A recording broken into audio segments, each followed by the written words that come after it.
Hello তৃতীয় শ্রেণীর শিক্ষার্থী বন্ধুরা, আজ আমরা ইংলিশ ফর টুডের কিছু ইউনিট 3 কিছু পড়া শিখব।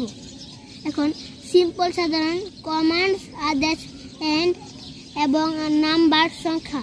সাধারণ আদেশ এবং number. Look at the picture below. নিচের ছবিটির দিকে তাকাও। It shows a student in attention position.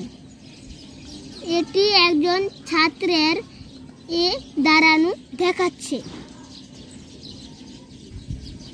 Listen and repeat the commands given in the box.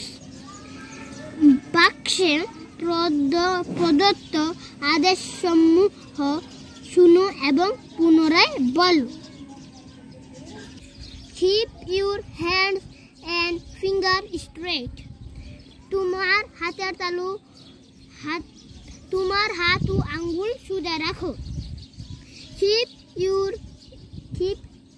your knees straight. তোমার হাঁটু সোজা রাখো। Keep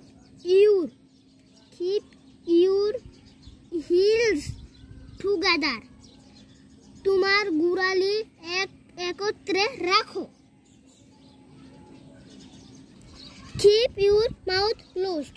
তোমার মুখ বন্ধ রাখো। Place your hands on lower chest. বুকের নিচের দিকে তোমার হাত রাখো। Breathe in. নিঃশ্বাস। Breath in. নিঃশ্বাস নাও। Breath out. নিঃশ্বাস ছাড়ো। Keep your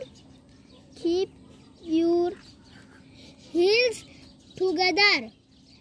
তোমার গোড়ালি একত্রে রাখো।